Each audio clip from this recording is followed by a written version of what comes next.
What's going on, you friendly and feisty finches? Welcome to this week's episode of Total Pod Mode. My name is James, also known as Mr. Bames, and I'm joined as always by the wondrous Will, also known as Hoodafunk. What's up, guys? Good to be here. And good to have you, my friend. Coming up on today's episode, we've got our usual catch-up, followed by this week's news, where we talk about some disputes on some rumours that we mentioned a couple of weeks ago to do with Nintendo. We've got some absolute drivel being spoken about by a CEO of a major games company. And then we round out the news with, of course, the Game Awards 2023. We've got nominations, guys, and we're going to go through some of them. Rounding out the episode with my challenge. Will set me a challenge in Skyrim this week. Find out how I got on at the end of the episode. But first, let's hit them socials. You can, as always, find the podcast on Spotify, Apple Podcasts, and pretty much anywhere else you get your podcasts by searching for Total Pod Mode. We also post regular video content of our playthroughs, stream highlights, as well as the podcast on our YouTube channel, Total Pod Mode. You can also find us on X by searching for @TotalPodMode, all one word. Or you can find me at Hoodafunk on X, and I'm also on Twitch under twitch.tv/Hoodafunk. And you can find me on X at Mr. Bames, and I'm also on Twitch under twitch.tv/MrBames_TPM. So man, let's hit it. What have you been playing this week?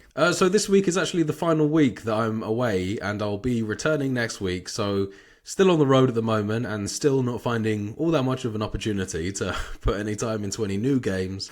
I guess the only thing that's probably worth covering is I've been playing a little bit more of Legend of Zelda, Tears of the Kingdom. Oh yeah? Bit more exploring, or have you actually gotten into some questies? I have gotten into a few quests now, but it's more sort of the mini quests that are around the landscape. I've been helping a couple people out with equipping a horse with a cart, supporting some signs that someone's trying to hang up around the landscape by using the Ultra Hand ability to glue things together and help them support the sign. So just being a good citizen. Yeah, very nice. Got a new horse named him Bluey, because of the colour of his coat, obviously. It kind of, I couldn't really think of anything better at the time, so... Smurf? Yeah, that would have probably been a better, Smurfette if it's female? It didn't take you very long at all to come up with that. Maybe there's a rename ability somewhere there. I've finally gotten to the two main villages that you find initially in Breath of the Wild as well, so I'm figuring out what's going on there. Kakariko and Hateno village as well. There's like a floating ringed structures outside Kakariko village, so need to investigate those some more. So I've started to get into some of the more juicier main mission stuff, I think. I've also found a couple memories along the way where it shows Ganondorf plotting on how he's going to take over Hyrule unsuccessfully. In this plan, he sends like a load of these fish monsters out of the desert area in the game towards the main Hyrule Kingdom, and is thwarted by a large laser beam that is emanated from Zelda and then the new race of creatures in the game.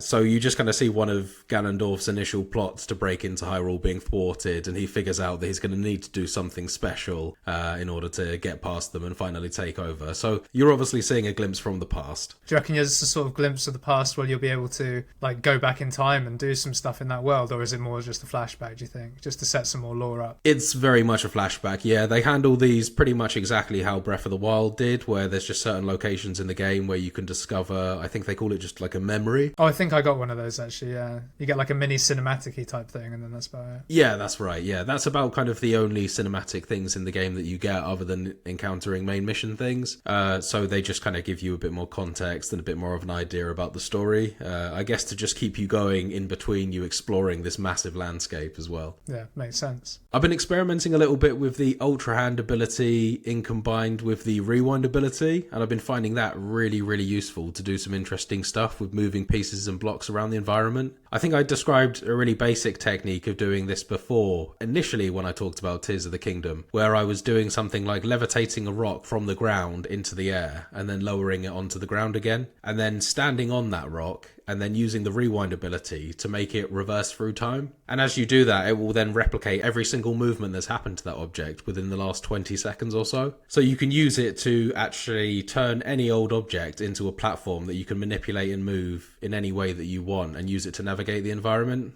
So there's one challenge in the game where you need to help a Korok that's seriously overloaded with some baggage across a river to his friend. Sounds about right, yeah. Pretty much, yeah. It's kind of the level of mini side quest that you get in the game. And I suppose the typical way of doing that would be to fashion some sort of raft using the Ultra Hand ability, glue some planks together and sail across the river. But instead, I just picked up the creature, hovered him over the river about halfway, and then pulled him back and set him down on the bank, swam across the river, activated the rewind ability to make him hover up and come back across the river to me, and then I just snatched him out the air with the Ultra Hand ability. That's cool. And just pull him across. So there's some really interesting ways that you can use these abilities in conjunction to figure out some very interesting solutions to the puzzles. And I'm just kind of getting into that now. I think it's starting to click in my head. I'm starting to think with Ultra Hand abilities. Nice. And that's going to give some really cool possibilities throughout the game, I imagine. Yeah. Especially when you get some more complicated areas later on, maybe with some enemies as well, with flying enemies. I have actually used it several times with some enemies. There's some cave-dwelling creatures that are stuck on the ceiling and quite hard to hit, and they'll often shoot projectiles at you. If you freeze time and then use the recall ability, I've been calling it the rewind ability up until this point. I've just remembered it's called the recall ability. Potato. You can use that on a projectile that's been shot at you to reverse it back at the enemy and do some damage. So yeah, it's got a lot of applications. Oh, that's cool. I haven't encountered any challenges in the game that have actually required me to use that combination of abilities. I kind of feel like I've locked onto that one early on. I'd be really interested to know if there are challenges that do require you to use techniques like that. And frankly, I'd be surprised if there weren't, because these challenges often feel like they're a bit of a thing done towards the end of the game once they've figured out all of the mechanics, and then they kind of sit there and think about really interesting ways that you can use them all together in order to solve puzzles.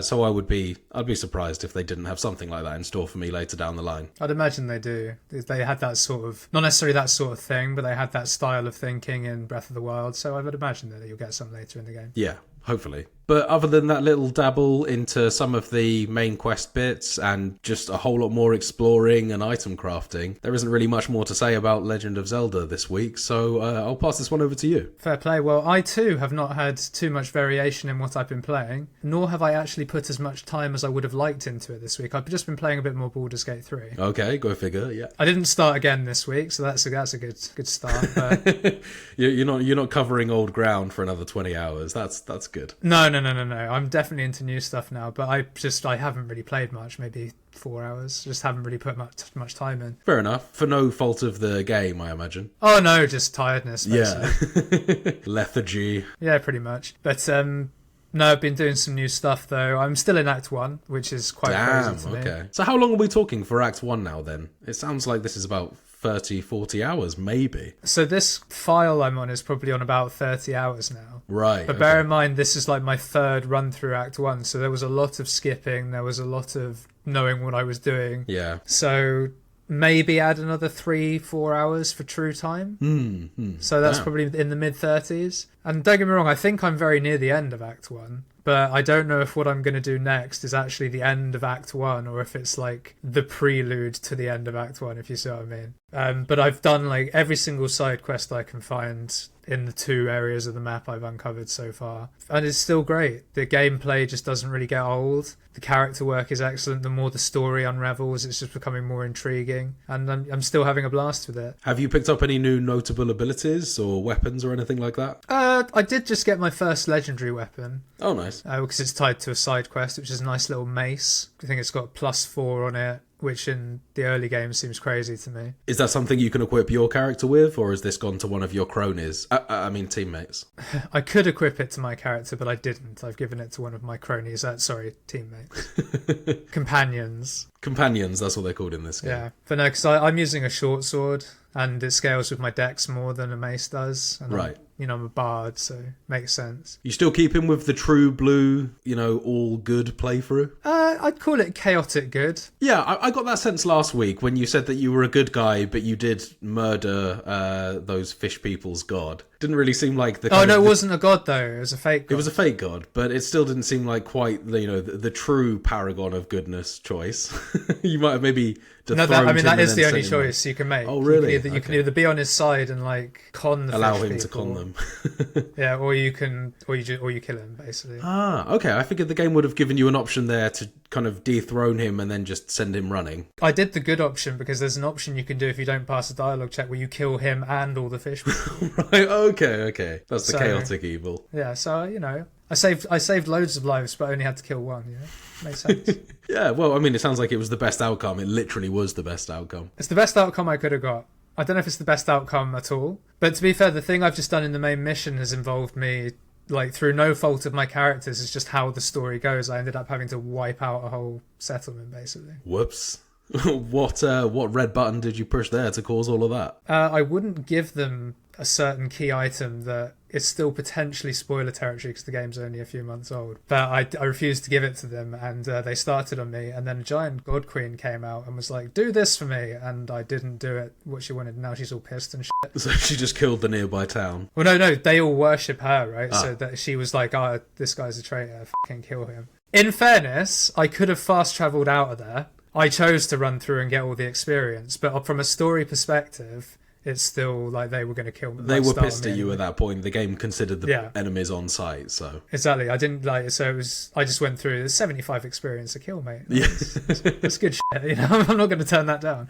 Plus, also, the battling is so fun that it is worth doing. And I get the feeling, because shout outs to my mate George, he's actually, I think, finished it now, or is on the final boss. Oh, damn, no. And he hasn't told me anything. He's been really good with spoilers. But I'm getting the impression that I want to get my combat skills, like... I'm not bad at it, but I think I want to get better than I am in terms of tactics, when to use what combos work best and things like that. So the more battles I can do, the better, really. I've seen some fantastic methods used in the combat, some really thinking outside the box moves being employed. I'm not sure whether they've patched out some of these moves that I was seeing before, but there was one involving some sort of giant swooping owl that you could use to smash into the ground and damage nearby enemies. And that seemed particularly effective when you stack a load of objects and then send it cascading down into the ground from there, because I think it does more damage based on how far it falls. I don't know that one. It might be a druid ability, maybe, or it's like something I'll unlock later, maybe. Yeah, that looked like a very interesting way to play. They were just kind of stacking every arena that they encountered with loads of objects to get up really high, and then just descending on a giant... I think it was a giant owl, but it was some sort of giant flying creature anyway. It looked amazing. Whatever it was, it slams into the ground real hard. Yeah, sends enemies flying. Really good stuff. And when I saw that, I was thinking, oh, great, this is going to be,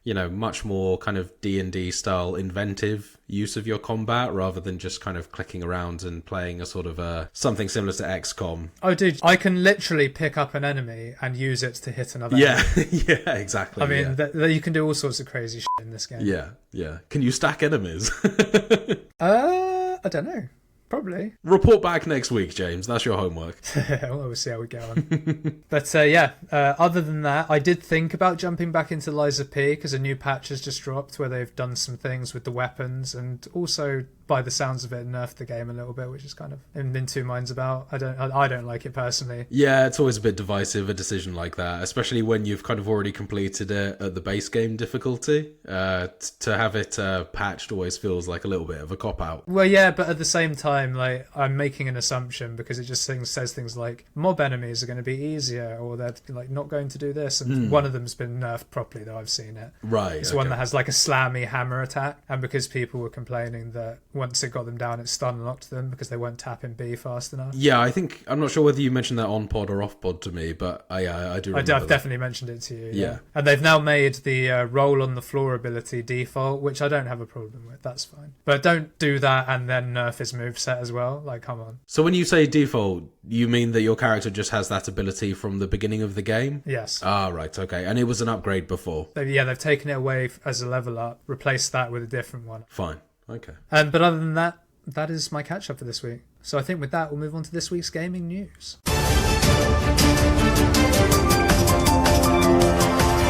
So with our first news story this week, Nintendo president disputes Switch 2 rumours. So a couple of weeks ago, we covered some Switch 2 rumours, mainly focusing on the hardware and its potential capabilities, and an alleged demo of the hardware at Gamescom 2023. Well, according to our good friends at Game Rant, this may not have been the case. Nintendo president Shuntaro Furukawa recently spoke out about the Gamescom 2023 rumour in a financial call, stating, "The rumours online that appear to be public information are not accurate," which suggests that the Switch 2 may not have been shown after all. They also addressed a dual-screen patent that Nintendo filed a few weeks ago. 3DS vibes, anyone? Ooh, that would be interesting. It would have 3DS-style Switch. A Switch that kind of folds out, like, for a bigger screen? Interesting. Hey, maybe. Well, many have suspected that this patent could be related to the Switch too. Furukawa simply said that while his company filed it with the knowledge that it could be leaked to the public, it doesn't necessarily mean that future Nintendo products could feature the technology listed in it. Oh, okay, they're just kind of locking it down. Yeah, basically just that we're getting the technology in. Locking it down just in case they want to use it. I mean, yeah, companies are known for doing that all of the time for prospective technology. Yeah, makes perfect sense. Yeah, I can totally get behind that. Doesn't necessarily imply that it's going to be in the Switch 2. And we keep on saying it's the Switch 2, but that's very much a placeholder name, isn't it? We're not actually seriously implying that the next Switch is going to be called the Switch 2. Well, also, nothing's been announced. Nothing's official. This is all speculation. Yeah, absolutely, yeah. Might not be a Switch at all. We don't know.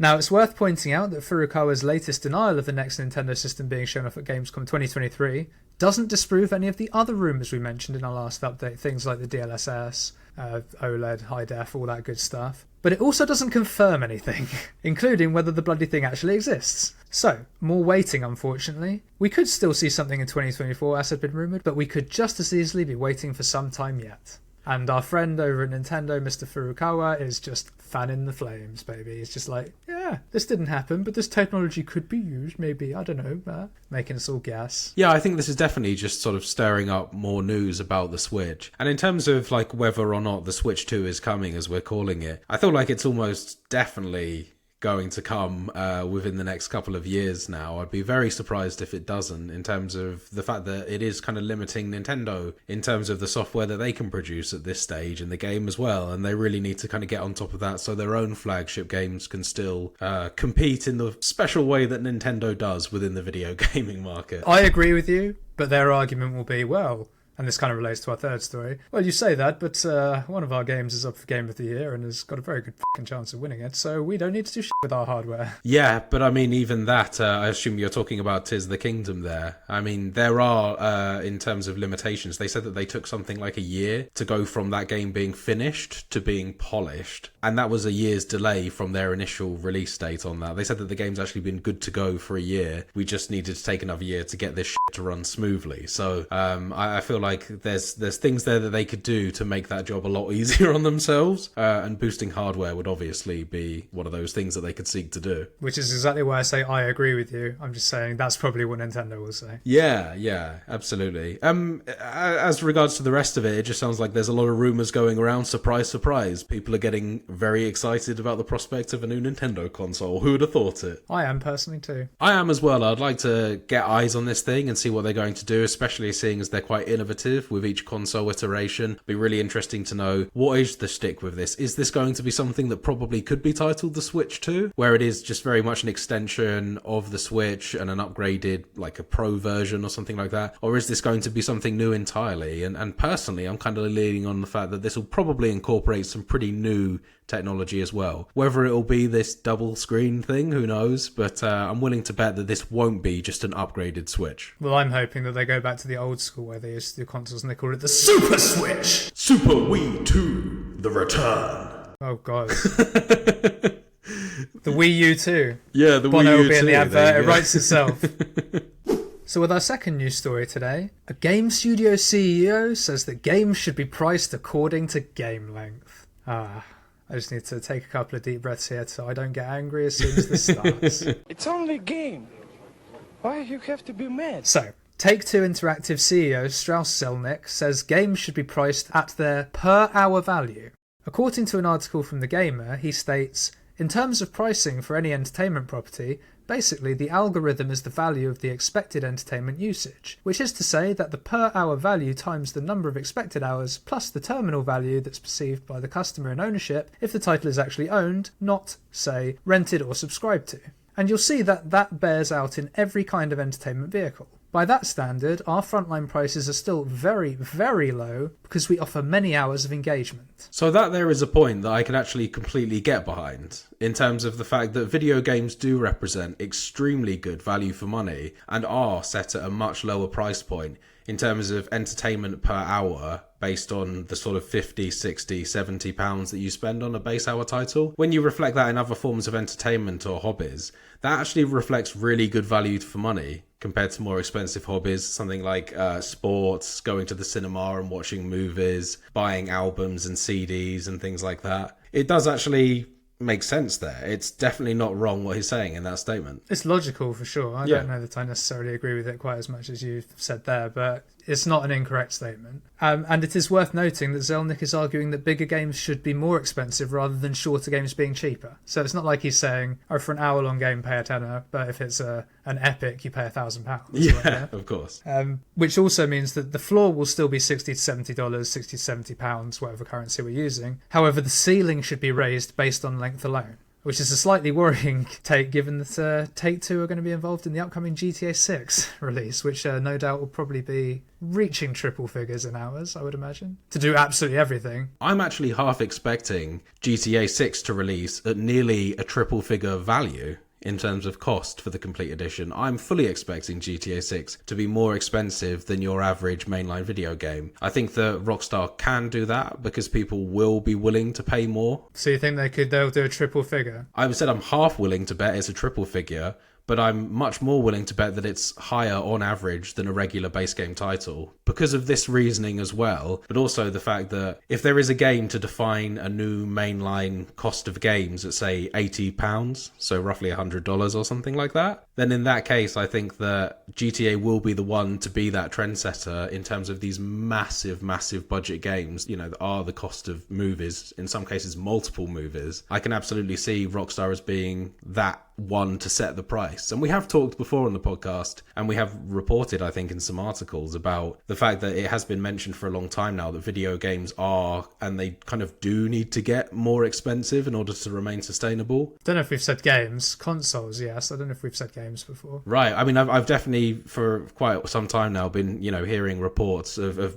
quite a few studios mentioning that the cost of games is low for very similar reasons to listed in this article. So it wouldn't surprise me if we are going to see £70 being the new average for games, whereas, you know... That's already the case, so that's not really... But it wasn't that long ago that it was 50, 60. So, I think that we're going to just see that bar slowly rise. It's going to be incremental, but it'll be happening more and more frequently as well. Yeah, I disagree with three figures, though. I don't think we're anywhere near that, even for GTA. I'm thinking that GTA is a special case. I don't think that we're ready for three figures for I mean, Australians have been dealing with that for years. But I think true. That, I think that GTA 6 will be one of those games that could do that. I don't think it'll be the new standard, but I think that it could be the new standard for games of that scale, of that amount of money behind it. Yeah, I think that could be the case. Well, I hope you're wrong, because as someone who enjoys large open-world RPGs, this is quite worrying discussion for me. I certainly don't want them doing it based on the length of games, you know? I can kind of get behind what you're saying in terms of if they've got huge budgets and things like that, but if it's purely based on length, like this clown's saying, not a chance. That's stupid. You know, obviously people aren't going to stretch for a massively open world game that's not very good. What I'm saying is that GTA 6, people will be willing to pay those triple figures. The hype behind GTA 6 is going to be unimaginable. This is, as we covered last week. I think a huge amount of the gaming market, GTA 5, everyone owns a copy, right? I imagine GTA 6 will pretty much do the same thing. Triple figures would put me off, I'm not going to lie. But in terms of the masses, I don't think it would. So on that scale, I think that the potential loss of sales that they would get from putting it triple figures will be outweighed by the fact that it is triple figures. I still think that this is a game that the majority of people own, and therefore they just kind of, because they can set it at that price, they will, in a way. That's even more worrying, in my opinion, then. But, that said, I think that there's plenty of games out there that will be these massive open world games that they just know that they won't be able to sell for that price as well. Elder Scrolls 6 won't be one of those, and that's what worries me.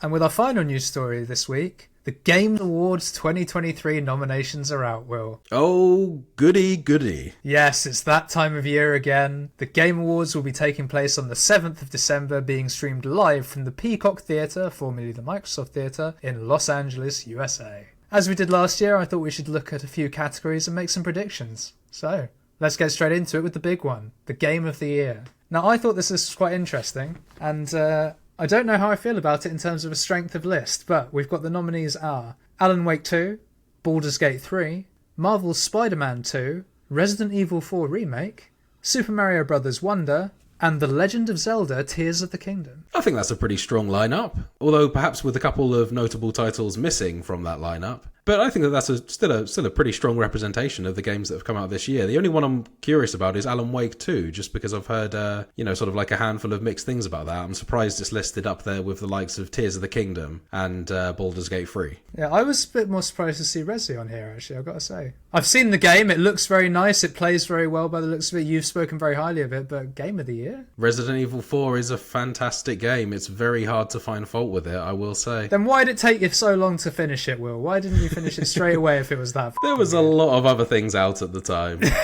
I think Tears of the Kingdom took away some of my attention. You haven't played that either. I've been playing it now. Yeah, and I played it for at least a couple of weeks on release. No, that's fair. And all joking aside, I agree with you on Alan Wake 2, but I don't know enough about it, so I can't really make a full judgment on that. I mean, I have gone on record to say that I think that if Resident Evil 4 were to release independently of Resident Evil 4 Original, that it would have been really positively received. I do think that even without the original, this one would have stood out as one of the best Resident Evil games. But yeah, what do you think, man? Who's your early prediction for this award? I've got it between two games. Right, okay, yeah. I'm just before we get into that, I just want to say that, so there's no Starfield on this list. That doesn't surprise me, honestly. I'm surprised that it's not in the running, although I would disagree with it taking it, but is it more deserving on that list than maybe, say, Alan Wake 2? I don't know, I haven't played Alan Wake 2 in all honesty, but exactly. Starfield is the type of title that I would expect to see in this list. For sure. I would think that, and also for me, on a personal level, where's Armored Core in this lineup? Armored Core has been seriously snubbed, in my opinion. Oh, well, dude, if we're doing that, then Lies of P should be on this list. But Lies of P has shown up in some of these other lists. So's Armored Core. Only Best Action Game, though. That is surprising, given some of the categories that are here as well, and some of the other categories that we're not going to cover.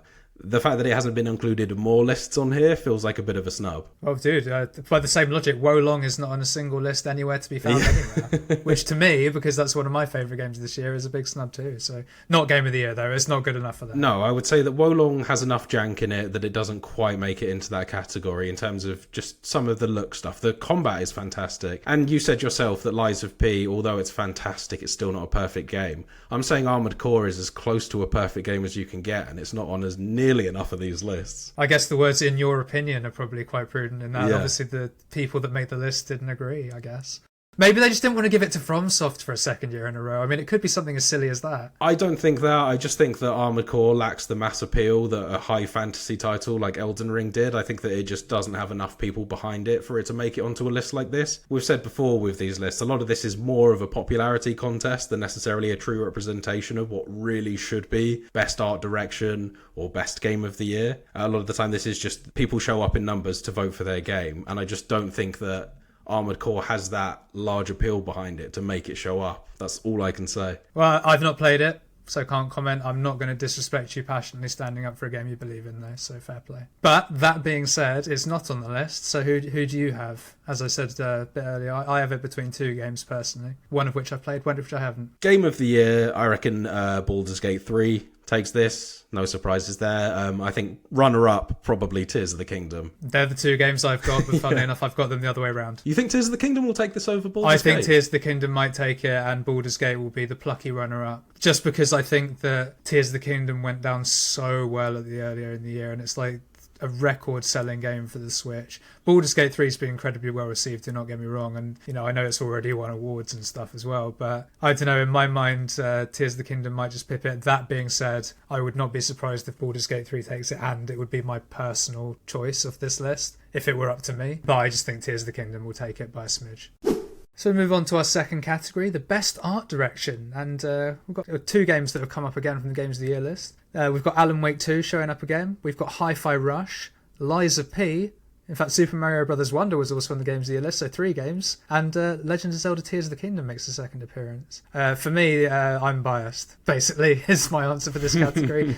I do genuinely think it should win it on the basis that Tears of the Kingdom is still Breath of the Wild in art direction. It's not doing anything. It's not doing that much new in terms of that. And I've not played any of the other three. So, I genuinely, though, I do think Lies of P did a fantastic job with their art direction. It's a stunning looking game. It captures the theme of what they're trying to do perfectly. And I think it deserves something, at least. Yeah, Lies of P absolutely deserves some recognition here. Do I think it will win over something like Super Mario Brothers Wonder? I don't know. Hi-Fi Rush also looked very nice, I've got to say, from what the limited stuff I've seen of it. But for me, Lies of P. How about you, man? What are your thoughts in this category? Well, despite the fact that I haven't played Lies of P, I'm going to go ahead and agree with you that I think Lies of P probably does take this, just given what I've seen of gameplay, people walking around the environments, the attention to detail of the character models, the bosses, the weapons, everything down to the tone of the story as well. I can really see that Lies of P takes this. The reason why I'm kind of less keen on Super Mario Bros. Getting this is because really it's not a new art direction. It's nothing unique. They've just kind of added to a pre-existing thing. This is very much another Super Mario Bros. Game with a lot of love and care put into it, and it again probably does deserve its flowers in these types of awards as well. Very pretty. It is, yeah. But the last game was very pretty and also looked very similar. It's that that would be my argument there. Alan Wake 2 had some really interesting visual design of the limited gameplay I've seen of that. Some of the puzzles and areas that you walk through in the game looked really interesting. However, I just haven't seen enough of that to really say whether that's deserving of this award. So I'm going to go with Lies of P. So the next category I've got here is the best ongoing game. This one is probably more geared towards you than it is for me, because I think you've played more of these than you. Yes, but the nominees we have here is Apex Legends, Cyberpunk 2077, Final Fantasy XIV, Fortnite, and Genshin Impact. So, Will, as I say, I've only actually played one of these. Two of these, actually, I played a little bit of Genshin. Unusually for me, I've actually played all of these. Exactly, I know, yeah, exactly, it's crazy. But I don't really have my head to the ground in terms of what is a really good ongoing game here. So I'm going to say Apex purely on the basis that you speak very highly of it, and I know it's very popular. Yeah. But the floor is yours for this one, because you've actually played these games more than I have, or at all. Honestly, this is such a hard one for me, so I'm just going to very quickly go through all of them and just list my reasoning. So Apex Legends, probably one of the best FPSs out there. Fantastic movement, very competitive. And also throughout this year, they've been adding lots of content, new different game modes into there to take it outside of the BR only type of situation that it was in previously. So there are additional game modes now. Cyberpunk 2077, I would say, why is that really in this category? It's hardly an ongoing game. It kind of just feels like a lot of the Cyberpunk... It's been around for a long fucking time. It has, and Cyberpunk 2.0, I agree, but really that shouldn't have been an update. That really, in my eyes, was getting Cyberpunk to the condition that it should have been on release. And also to that point, it's not a game as a service. It's not single player RPG. It's a single player RPG with a downloadable content on the side, which again is appears to be a very good DLC. I haven't gotten to that stage in the game yet, but in my mind, classifying the Cyberpunk 2.0 as an ongoing thing, very debatable. Final Fantasy XIV, had a great time with this last year, and I think that this one is a strong contender because I know that it has such a large following behind it. I think a lot of people will show up for this game. Yeah, this would be my second choice of this list. Fortnite, in terms of popularity, it's almost totally unmatched, and they have developed the game a lot over this year as well, with the movement mechanics in the game, taking out building for a short space of time and focusing on character movement was a good choice in my mind, and they've included a lot more features there. And Genshin Impact has also had really large increases in map areas. It's had whole new areas, storylines consistently injected into it. In my eyes, this comes between probably the last three: Final Fantasy XIV, Fortnite, and Genshin Impact. And for no reason really whatsoever, I'm just going to go with Final Fantasy XIV because that's where my preferences out of these three games lie, but I think any three of those could take it, really. I'm doubtful that Apex Legends will, to be honest with you. So the next category I've got on the list is the best action game, and you were lamenting the fact that there was no love shown for it earlier, but first name on the list, we've got Armored Core 6 Fires of Rubicon. Thank God. Yeah, it's got one, don't worry. We've got Dead Island 2, we've got Ghost Runner 2, we've got Hi-Fi Rush again, and we've got Remnant 2, so a lot of the second games here. Will, I'll let you start because I think I know which one you want to win. Well, I took my time over the last category, so let's just say concisely for this one, Armored Core, Armored Core, Armored Core. Yes, I think see the Game of the Year section for reasons why. Yeah. For me, I've only played one of these games, and it was a great action game, Remnant 2. I'd love to see it get some recognition here. I had a lot of fun with it. That being said, as soon as I finished it, I put it down, and I haven't gone back. And I definitely don't think it's a perfect game. I mean, it's great. It's a solid 8.5, 9, maybe even 9 out of 10 game. It's wicked. But it's not a perfect game, right? So I don't even know if I can say that I'd pick it necessarily from this list, but because it's the only one I've played and I want to give it some love, I am going to pick Remnant 2. But personally, I probably think Armored Core deserves to win it. Like, just based on what you've said. I know I'm very positive on the game as well, but I do think that I can kind of see this from an unbiased perspective as well. I really think Armored Core deserves to get this, just based on everything I've mentioned before about the game. Yeah, and I don't know anything about Ghost Runner 2 or Hi-Fi Rush outside of seeing some stills of the artwork and stuff. And Dead Island 2 sounded like it was really cool, but I've not seen any of it or played any of it, so I can't pick it in good conscience. If we're talking just pure kind of like adrenaline, gut-busting action, I don't know whether Dead Island 2 delivers on the same level that the other games in this category do. I mean, Ghost Runner 2 I've seen footage of, and that is a real kind of like fast-paced game that really does represent action titles well. Dead Island 2 is kind of, it's slow and methodical in certain ways. It's not really actiony. You're just fighting. If it's like the first game, I wouldn't call that an action game. No, yeah. And it's just a more developed version of that in my eyes from what I've seen with, there's probably a few high octane sections, but when I think best action game, I think high octane, and the other titles in that list absolutely serve that up, as good as you would want it. Yeah. Shout outs to Lies of P again. In my opinion, should probably be on this list. Lies of P should be on this list. Yeah, I'm going to go ahead and say strike Dead Island 2 off and slap Lies of P on this one. But speaking of a list that Lies of P is on, our next category is Best RPG. And the nominees for this one are Baldur's Gate 3, Final Fantasy 16, Lies of P, Sea of Stars, and Starfield. Right, we're finally seeing Starfield on the list. Yes. Although I don't think it takes it. I think Baldur's Gate 3 all the way on this one. Bit of a no-brainer here. I completely agree. Like, that is definitely the one that is going to win this award. Last year I had one award where I was like, yeah, and congratulations to, I can't remember what it was, that I was like, yeah, they're going to win it. This one I've got the same. Congratulations to Baldur's Gate 3 on winning the best RPG. I mean, I loved Starfield. I really did. I had a lot of fun with it. It's not as good an RPG as Baldur's Gate 3. I feel like Lies of P's been done dirty here. I don't know if I'd call Lies of P an RPG in the same sense that these are. Yeah.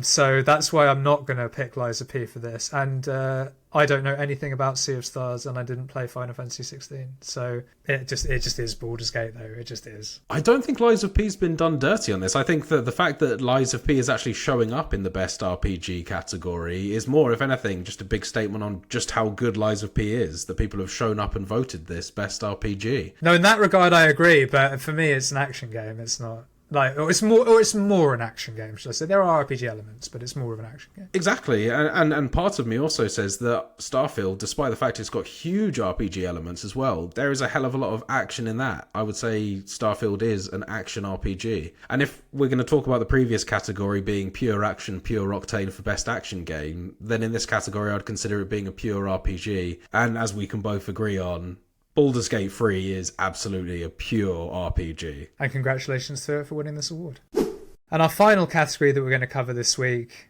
is the most anticipated game. And the nominees for this are Final Fantasy VII Rebirth, Hades 2, Like a Dragon Infinite Wealth, Star Wars Outlaws, and Tekken 8. Before we start this, I just want to shout out Black Myth Wukong, because that's the one I'm looking forward to the most of games that are coming out. Yeah, I'm right there with you. So I just want to shout that out. And also Vampire the Bloodlines Masquerade 2.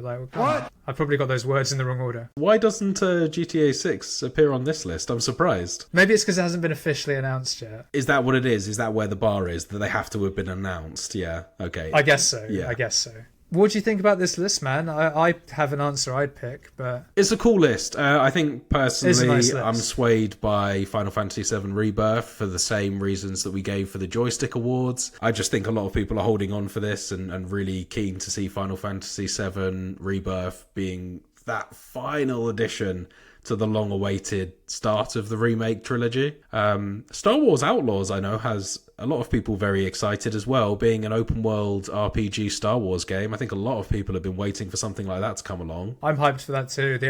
Honestly, and this is really harsh, but the thing that worries me about it is Ubisoft are involved. A little bit like, oh, come on. But that being said, Assassin's Creed Odyssey I like, and that's an open world RPG. I just hope they make the combat a little bit more exciting. Like, please. Yes, yeah.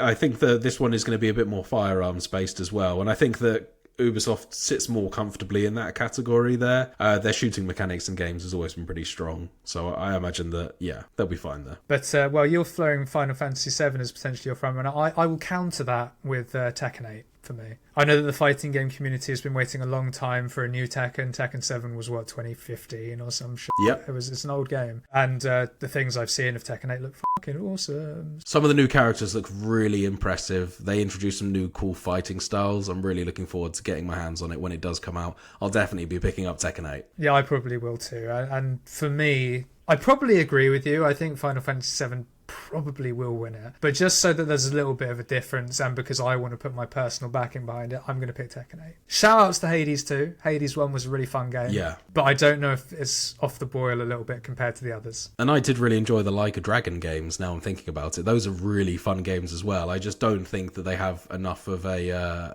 crowd behind them to get it to win. Especially when you're up against fucking Star Wars, Final Fantasy. Some big names. So there we have it. We've given our predictions for some of the categories of this year's Game Awards. We had pretty decent success last year with our predictions. Not perfect, but we did pretty well. Let's see how we get on this year, I will. And with that, we come to the end of the news for this week. So I think it's about time we moved on to the... A Games Challenge!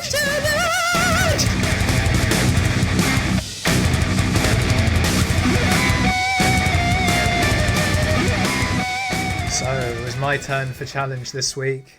And Will had set me the challenge to beat the Skyrim main questline on Adept difficulty at level 1 without levelling up a single point of any skill. Exactly that. How did you get on, man? So I mentioned last week that I was going to make it a little bit harder for myself and not use the internet at all. I just wanted to use my game knowledge. You said that wasn't a requirement at all, but I'm being pig-headed about it and I'm just going to plough ahead and do it. And I basically got straight into it. Did you that night? You were suggesting that you maybe even would jump on that night. Were you that keen, or did you leave it until the next day? I did get the character started that night. Okay. I didn't play a lot. I think I did the prologue. Right. And because I'm a Skyrim pro, obviously I didn't have to watch the whole introductory cutscene. I've got an auto-save right before the character Of course, creator. yeah. Keep that shit. Hey, you. Finally awake. Not today! I sort of went into this with two mindsets. There's the obvious choice, and there was the potentially sort of niche choice. I went with the obvious choice in the end, which was to pick a Khajiit. Right, because of the native plus 15 to unarmed attacks. Very useful. Part of this challenge is that I was not able to use armour or weapons at all. I probably could have done a little bit had I wanted to, but I wanted to go into this and not even get a single speck of experience in anything. That was my goal. Yeah. That wasn't the rule set. I could have got a little bit so long as I didn't get a point. And as we'll go into, I did actually end up having to get a little bit, but I just had to. Yeah. But I did end up going with the Khajiit, as I say. The other choice I was thinking of was High Elf. For the very Bethesda reason that it's the biggest character model and therefore moves the quickest. Okay. So lots of running away there and potentially using a companion, I imagine. Yeah. Well, yeah, we'll get into all that. But it was more as well because High Elves have a high enchant stat as well. Yeah. Okay. So the Khajiit starts off with a 15 enchant stat, which basically means I can't disenchant anything or enchant anything. Whereas at 20, I possibly could have disenchanted something maybe without leveling up. But as I say, in the end, I couldn't ignore plus 15. That's just too good. Because the thing I would have disenchanted equated to a plus 10, it wasn't worth the trade-off. As I say, I went for a Khajiit in the end, and the prologue was very uneventful. I wasn't able to use any weapons or equip anything, so there were a couple of pointless speeches that Hadvar gave me, like, oh yeah, you should really pick up a weapon and put some on. Nah, mate, not going to happen. I played the entire game with my ragged robes and ragged boots. Oh, did you? Nice. Yeah, the entire game. I was just like, what's the point? I didn't use the starting rags. I switched them up for some nicer looking rags. Nicer rags. Oh, lovely. Very decadent. Yeah. but very rags. And the only other piece of equipment I picked up in the entire game was an Amulet of Archay, which gives you plus 10 health. Okay. And I was hoping I might find a plus health ring or amulet, but because I'm at level 1, the loot stays a low level as well. So the chances of that were very low. Okay. And it's also probably worth mentioning on the same token that actually a lot of the mobs also stay low level, which was very helpful in this run. Yeah, this game has enemy scaling.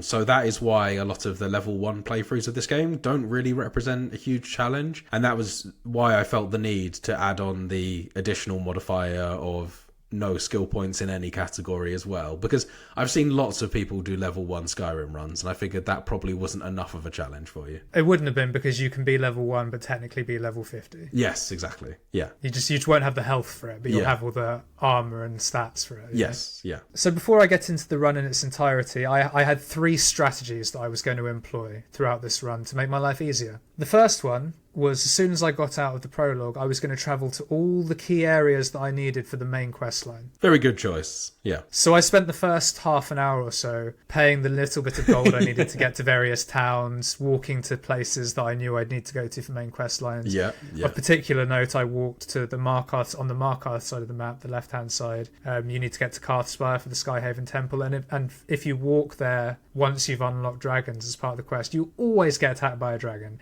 And at level 1 with no weapons and you really don't want to be getting attacked by dragons. No. Yeah. Like, you have to fight some, but if you can avoid it, why do that? The second thing I wanted to do, which I kind of implied in talking about the character there, was I needed to get to Riften, which is a town on the right-hand side of the map where the Thieves Guild are based. And there's an item that you can get in the sewers of the town under Riften called the Gloves of the Pugilist, which add plus 10 to your unarmed damage. Very nice. Okay. They are, however, a piece of light armor. Oh, right. Okay. So I was hoping that I'd be able to disenchant it and enchant it onto a pair of, like, normal gloves that are just clothing gloves, and then I'd have plus 25 and I'd be unstoppable. Amazing. Like, that was in my head. Okay, yeah. But sadly, as a Khajiit, I couldn't disenchant it without leveling up. Right. Okay, so you did run into that issue still. So I did pick up the gloves, and I thought, well, I might be able to use them on the final boss if I need to, right? That final punch. Well, no, just like that final fight, because the chances of me getting a hit enough times to proc a level up in light armor. Yeah. But then again, I think it's based on the damage dealt, so maybe it would have done it instantly. Doesn't matter, because I didn't do it. If I got there, let's keep some suspense. And my third strat was, if I needed it, to use the great Bethesda feature of being able to pause any battle in the middle of it and chug health potions if you're at low health, and just watch your health just go up back to full. Or if you're me, just chugging cheese wheels. See if they have any cheese. I'm getting a bit peckish. Pretty much. That too, yeah. Much slower process. Boshing cheese wheels before you in the middle of a fight. Oh yeah, and bits of gourd. Some cooked rabbit, some raw rabbit. Nothing stops the Dragonborn, especially when it's a Khajiit. They'll absolutely just demolish anything. With that lovely Bethesda feature there, if I ever needed to, I could just get back to full health instantly. And potions are really easy to find because they are like urns in dungeons, burial urns and things like that. They always have good stuff in them. Just always take it. It's gold, it's really valuable rings, or it's potions. So you can just always pick it up. So with these strategies in mind, it was time to get on with the main quest. I had most of my waypoints. I was ready to go. I was fully clothed up, if you want to call it that. In rags, clothed in rags. Nice rags. They're still fucking rags. Like, let's not twist it. I did find some nice clothes, but I was like, nah, rags, mate. It suited my character. I forgot to say, his name was Gubbins. He had like bright orange eyes, a bit dishevelled. He's just a cat person. It was great. Maybe we can get a photo of Gubbins on the Twitter if you can hop on a little screenshot. I'd like to see a little photo of Gubbins. I'm sure I can get a Gubbins up somewhere. I'm sure that can be done, no problem. So yes,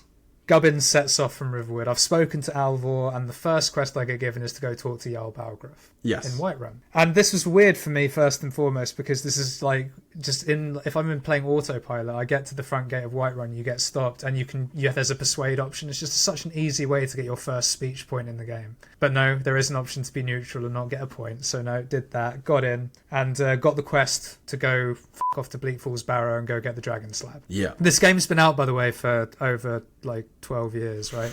I'm not going to go into the story in great detail here. Skyrim fans are already rolling their eyes like, this motherfucker's going to talk about Bleak Falls Barrow. No, I'm really not. Not in any great detail, don't worry. As I sort of mentioned earlier, because I'm level 1, All the enemies are really weak. The highest thing in here was a Restless Draugr, which is like the second rung up from basic bitch enemy. Yeah. Really quick deaths here. Like I just pow pow pow, pew pew pew, fisties, no problem at all. And the final boss of this area where you pick up the slab, he actually is locked into an animation when he's emerging from his coffin, and I took most of his health bar off while he was coming out. Yeah, that's always the technique, yeah. By the point that guy's got out of the coffin, most of the time he's like on fire, he's poisoned. Yeah, exactly. Just every Not single in this status case, because I effect. couldn't do anything like that, but you are absolutely right. He's normally just completely, like, and he was. I had 1 or 2 shots left to get him when he was up. Yeah. I don't think he hit me. So very quickly I was back to Whiterun talking to Balgruuf. I gave him his slab, and then I had my first dragon fight of the game over at the West Watchtower. How did that go, given you only had your claws? I'd love to tell you this epic story of how I overcame this mad fight, and I was a fucking hero and stuff. The simple truth is there's enough guards and enough of them are essential. I just sat in the tower and I just let them do most of the work. Yep. Came out and did the final punch. Job's a good one. Absorb the soul, get summoned by the Greybeards. I head up to High Hrothgar where I've already got the marker, so I didn't have to walk up the steps again. Oh, okay, yeah, that's all good, yeah. Great times. You get there, you learn Unrelenting Force level 3. Force Roda!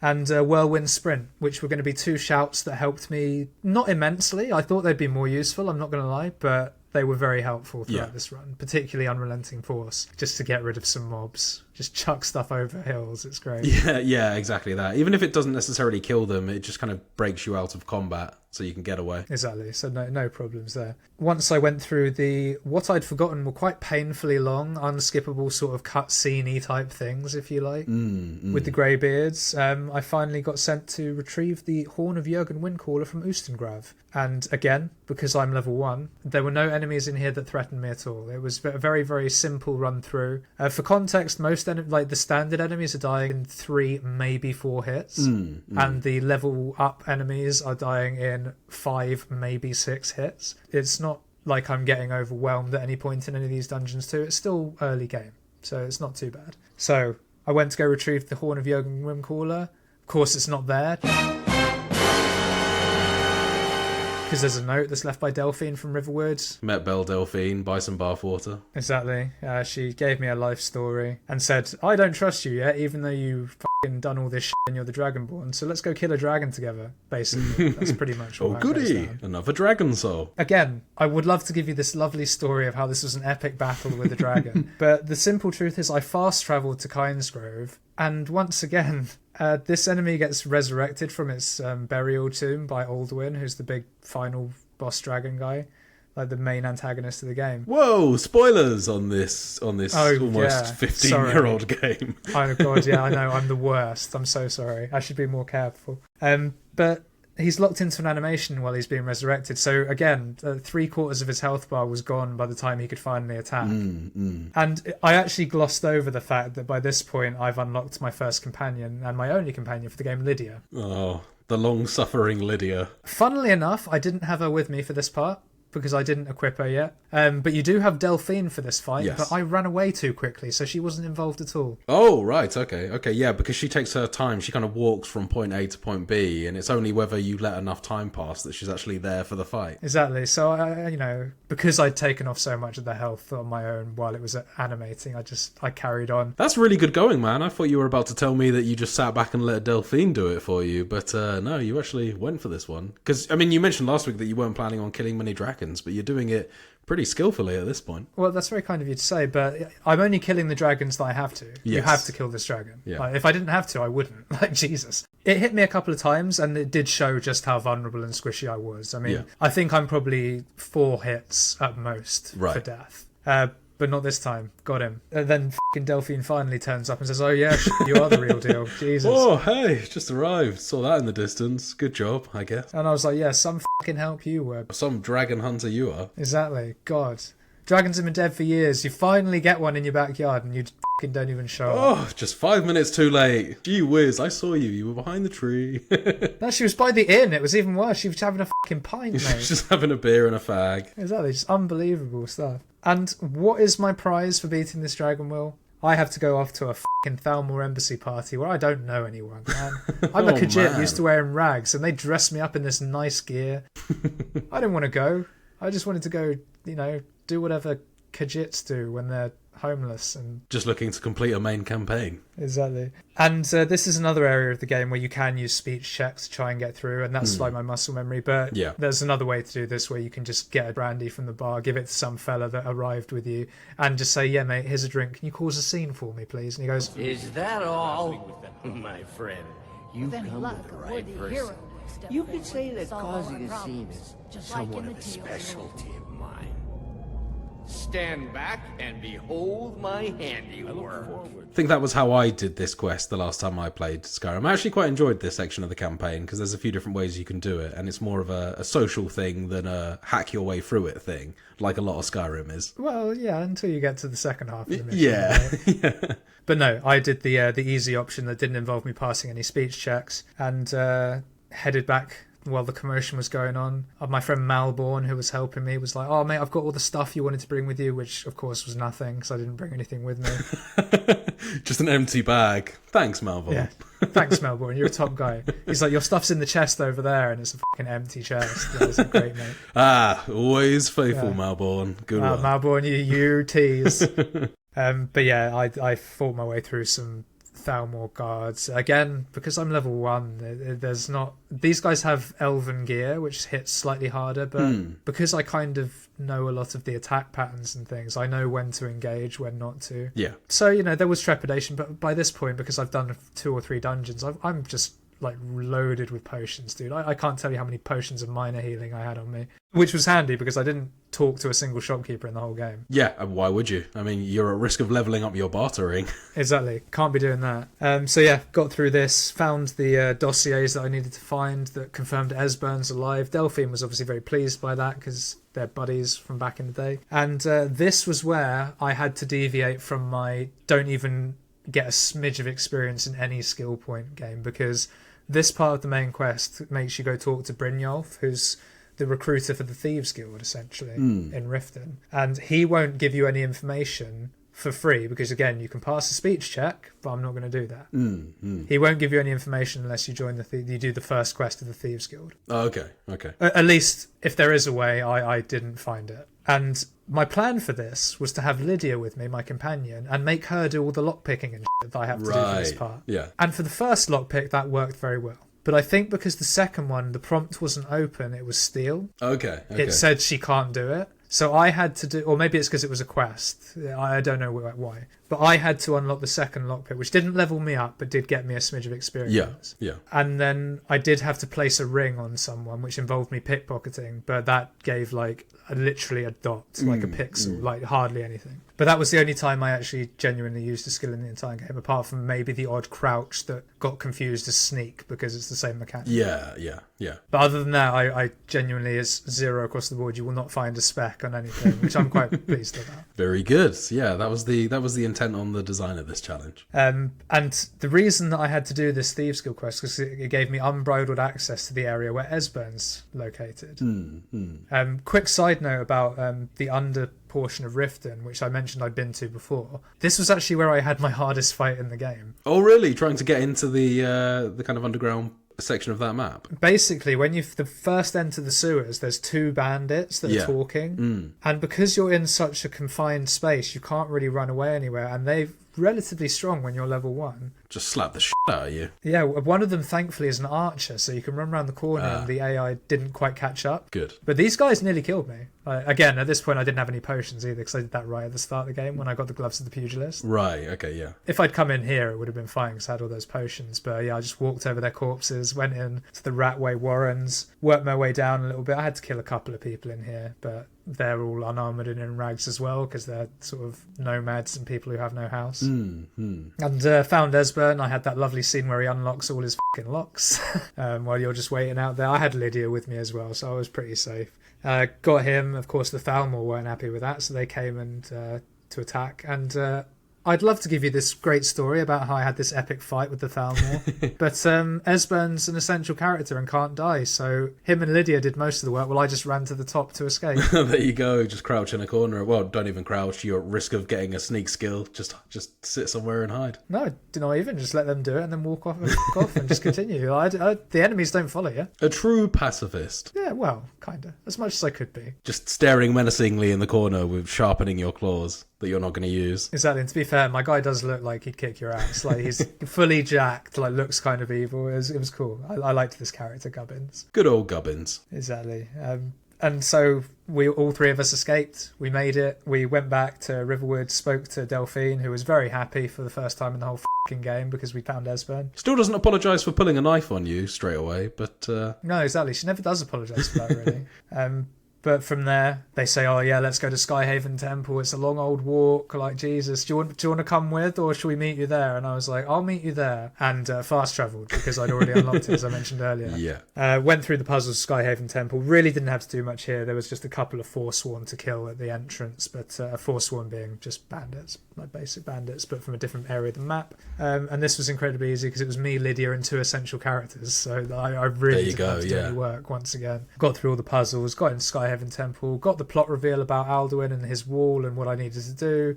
Let's go talk to the Greybeards. They taught me the Clear Skies shout, which is part of the main quest, so I could go to the top of the mountain and speak to their leader, who turns out to be a dragon. Oh no, scary. He's a safe dragon. We like Parthenax. He's a good guy. Good old Parthy. Yeah, no, I definitely, I'm a big old Parthy stan. Yeah, I never ever kill him. Never. If I can Never. go. I've done it once just to see what happens, and the blade's just like super ungrateful. I was expecting more like reverence. It's like, mate, I just killed the last fucking dragon that you were after, basically. Like, what? And Parthenax is actually, unlike the rest of the dragons, very reasonable and actually a pretty chill guy. He's awesome. I love Parthenax.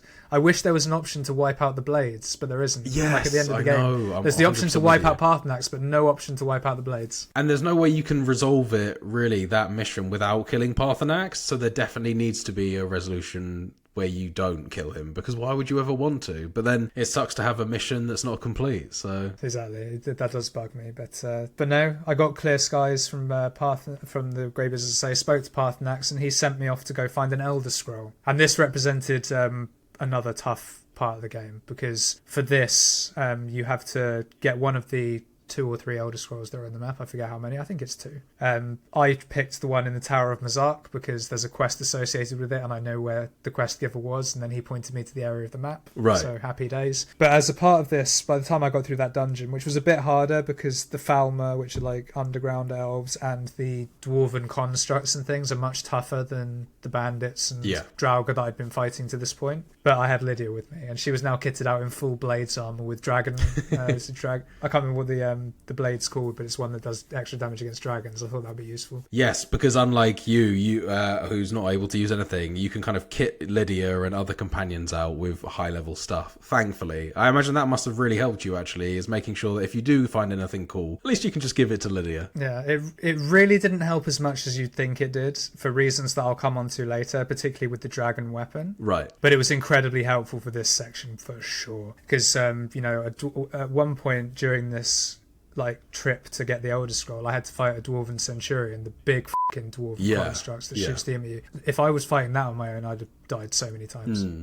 So many times. At least it reduces the amount of time that she gets knocked onto the ground. It doesn't reduce the amount of time that she's knocked down, but reduces the frequency that she gets knocked down with that higher value armor. Exactly, and she just does a lot more damage. It's great. Because she's not level 1. No. she's whatever level she is. I don't know what level Lydia is. But yes, because I got this quest specifically knowing that it would take me directly to an Elder Scroll, I didn't really have to think about where I was going. I just followed the map. Did have to do the puzzle in the Tower of Mazark, but that just essentially is rotating crystally bits with some light, and you just have to get it all to align. Get the Elder Scroll, go back up to Parthenax, read the Elder Scroll, and get teleported back in time briefly to learn Dragon Rend, a very important shout that I'd be using, which basically stops a dragon from flying and pins it to the ground, so it can't fly off, meaning I can actually attack the fucker. Pretty useful, considering the only tools at your disposal personally are your claws. Exactly, very useful indeed. Kind of tough when you're just shouting at them threateningly while you're down on the ground and they're just circling above. The great thing about Dragon Rend is the second you get it, you get a chance to fucking use it, because you get to fight Alduin for the first time at this point. And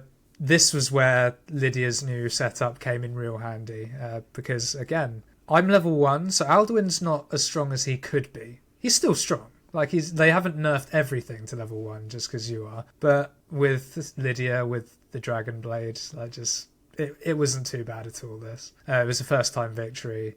No real problems. Couple of dicey moments, because with Alduin, it's like 3 shots and you're dead. Right, yeah. But nothing that a couple of potions in the inventory can't sort out. And it's at this point that I had to go play Peacekeeper for a little bit. I had to go ask Jarl Balgruuf of Whiterun whether I could use his palace to capture a dragon, because it's got a trap in there that's perfect for the job. He says, no, not until the Civil War, there's a truce. It's like a very Beowulf type storyline there, inspired there, that you use the kind of the hall as the capturing device. Yeah, it's not quite the hall, but it's that sort of thing. Yeah. You put him on a balcony, basically. It's quite cool. Comes from that Trap idea, him in I sort of think. stocks. Yeah. But to do this, I had to play Peacekeeper. I had to go talk to the Stormcloaks and the Imperials, get them to come to a meeting overseen by the Greybeards. Normally, at this point, you can be incredibly biased towards whichever faction you're with and say, I only do the truce if you get this town and you don't give anything to us. Just no diplomacy whatsoever. Just, I like these guys and therefore I'm fighting their corner. Exactly, and it's hilarious because you get your way, basically. Yeah. But I played it neutral because with this character I didn't care, and also I wanted to see what it was like. I've only ever been extreme. I've never done neutral. The amount of hours I played Skyrim, something new. That's kind of cool. So does the neutral choice mean that no one changes outposts? They all just stay where they are? No, it just means that it's a fair deal. You just negotiate a fair deal rather than one that's heavily favoured. Right, okay. Stormcloaks got Markarth, but the Imperials got Riften, and then I think the Stormcloaks got Falkreath as well, or something like that. Fine, okay. And it was quite cool. They were both like, actually, these terms aren't too bad. You were pretty fair, mate. And that was quite a nice outcome. But that was distracting me from my task. Finally, with that all settled, I could go back to Whiterun. Enough of this bureaucratic bullshit. It's time to capture a dragon. Exactly. What the fuck, man? I'm the Dragonborn. Look at me. My claws and shit. My rags. And Parthenax, being the lovely chap that he is, he taught me how to summon Odahviing shout, which would summon the dragon Odahviing, who would come down, and we'd have a little fight. I used Dragon Rend to pin him to the balcony. And, well, I'd love to tell you that there was this epic battle where I fought this dragon and There's a lot of ass. loving to tell me. This balcony is just full of guards. Right, okay. And I had Lydia with me, and Jarl Balgruuf was there, and he's essential, so he can't die. So really all I had to do was just beckon him in. The sorcerer's also got spells, I think, that he can shoot. I can't remember what the name of the kind of the king's advisor that's also like a sorcerer / alchemist. I don't think Farengar was there, but this wasn't too bad because you don't actually have to kill the dragon, you just have to get him to come inside. Yeah. And the trap drops on him. Yeah. We had a little chat. I say, let's release the dragon. The guards are all like, what the motherfucking hell are you talking about, fella? You've just captured this guy. I don't want him loose. I'm like, he's going to take me off to Skuldafn. Trust me, you guys, we're friends now. That dragon that we spent 5 minutes attacking, me and him are buds. It's an unspoken bond. Just trust me on this. Yeah, and they did, stupid because the dragon tore the place up. No, that would be hilarious, but no. I get on the dragon's back and I fly to Skuldafn. And this is something that I wasn't expecting that now happened in the run, which could potentially change everything. Lydia couldn't come with me on this section of I thought because I never used companions in Skyrim, so I figured that Lydia would just come with me. Yeah. But you can't. From this point onwards, I was on my own. The safety net has disappeared. Yeah, I was sort of on my own. We'll come into reasons why later. But basically, in Skuldafn, which is just another area of the map that you can't really access until this point, and you can't access afterwards. What you're meant to do is you're meant to have this epic fight through loads of Draugr. A dragon comes down, you kill the dragon, go through this internal dungeon bit with loads more Draugr, loads of puzzles, good times, come out the other end and have a massive fight with a dragon priest and loads of other Draugr before opening a portal and going to Sovngarde, which is the Nordic afterlife. That's what's meant to happen. What I did is, using a combination of whirlwind sprint and just running, is I ran past every single person outside, f***ed off the dragon, wasn't fighting that motherfucker on my own, not a chance. Yep. Got to the inner dungeons, ran past everything I possibly could until I got to the first puzzle section, and then I had to run around the area like a madman, 1-2 punching people, because there were quite a lot of aggroed mobs. everyone up until that point. I doubt they all followed you, but yeah. Pretty much. They didn't all follow me, but there was a lot. This was probably 7 or 8 enemies on one. Yeah. Thankfully, I'm level 1, so they're all still relatively weak. but there was more level 2 than level 1 enemies, if you see what I mean. Whereas before the ratio might have been a bit more even. So there was some jeopardy here, and I did have to use a lot of potions because, again, 3 or 4 hits from these guys and I'm dead. Just a game of kiting them, repeatedly using your Fuzz Rodar, smacking them when they're down, that sort of approach? That sort of thing, but really I didn't use Fuzz Rodar that much, actually. Right. I did occasionally to crowd control a bit in Yeah. the early stages, but once you get it to a certain point, it's just more efficient to just 1-2 bang, run, 1-2 Yeah. bang, duck and weave, baby. Yeah. Eventually cleared the room, did me puzzles, and got to the outside area. And because I knew the fight was coming up, I knew that the staff that unlocks the portal actually starts off in the pedestal it's in. So the portal's open. Right. And when you get to a certain point on the map, the Dragon Priest starts walking towards the staff to get it and close the portal. I just ran past him and jumped into the portal before he could do anything. That's really cool. I didn't even know you could do that. That's cool. Yeah, you can. You miss out on the Dragon Priest mask and the unique staff, which you can never get back, so that's why I'd never do it on a normal run. Yeah. But this runs, with the best will in the world, isn't what I call a serious Skyrim. No. No. I'm not collecting every item that I'm going to store in a house meticulously in various sections like I have done in the past. So yeah, went in the portal and had to do some clearing of skies just to get the fog out of the way. Got my way to the Hall of Valor, and had to have a quick fight with the bouncer, if you like. It's a chap called Sun. Yeah, yeah. Got to prove yourself, obviously. I thought this was going to be harder, I'm not going to lie, but I think I hit him 5 times and he was like, oh. I yield. Yeah, you come in, mate. What the kind of Hall Valor is this? You just slapped him round a few times and he instantly bent over for you. Jesus. I know, and he's a big lad too. Like he could have torn me in half if he wanted to. But You're no, just I'm a cat in rags. Went into the Hall of Valor. Had to talk to some people. A nice thing about this part of the game is that you can see like various heroes of Skyrim if you walk around that you might have heard about in the lore, but not Gubbins, mate. He's not interested in that shit. I had to endure some talking that I really wanted to hurry them along so I could get out and kill Alduin here. And it was time for Alduin Battle 2. And Will, I'd love to tell you this. Here we go. This was an epic battle with me versus Alduin 1-on-1, but the game gives you 3 essential characters to do this fight with. So really, I let them distract him and just like hit him in the arse quite a bit, and I just killed him really easily and was able to win the challenge.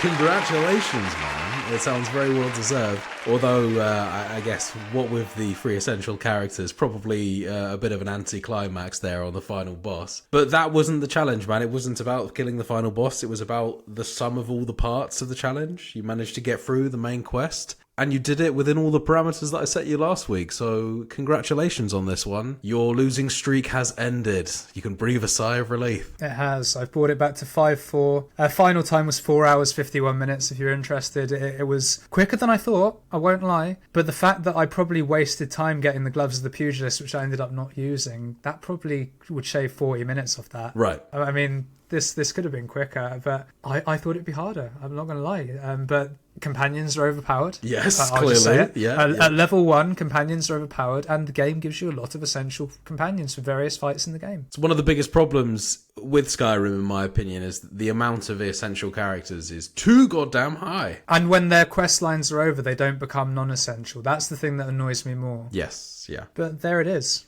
5-4. Coming back. I'm still in a precarious position. I need you not to win this challenge that I'm about to set you. Otherwise, it's very much curtains for me. So you ready to hear what that challenge is, Will? I am. Let's get it. So, Will, my challenge to you this week is to beat me in a round of match play in the Golf Club 2019. Okay, I'm down for it. So this is a golf simulator game. It is currently available for, I believe, £1.89 on CD keys. Might be £3. I might be lying to you, but you're not going to spend much money on it. We won't be breaking the bank on this one. Okay, that's good. Golf is not really my sport, so yeah. I don't believe that you can change the swing settings in this game particularly, but if you can, and I just couldn't find the option, you just have to use the default, whatever it is. That's what I've got on mine to make it fair. And the course and weather conditions and things of that nature will be of my choice when we play. Okay. So it's going to be, that will be the mystery, but I've got a week to practice otherwise. Exactly. Other than that, play the game, practice, and we'll tee off next week. Looking forward to it, man. Sounds like a good one. So with that, we come to the end of the show. If you have enjoyed what you've listened to, you can, as always, find the podcast on Spotify, Apple Podcasts, and pretty much anywhere else you get your podcasts by searching for Total Pod Mode. We also post regular video content of our playthroughs, stream highlights, as well as the podcast on our YouTube channel, Total Pod Mode. You can also find us on X by searching for @TotalPodMode, all one word. Or you can find me at Whodafunk on X, and I'm also on Twitch under twitch.tv/Whodafunk. And you can find me on X at Mr. Bames, and I'm also on Twitch under twitch.tv/MrBames_TPM. And please do drop us a like, drop us a comment, follow us on those social media platforms. We'd love to hear from you, and it's a great way to support the channel. Absolutely, man. We really do appreciate all the support we've received so far. Yes, we're very grateful, and we're very grateful if you join us again next week. So until then, goodbye. Bye, guys.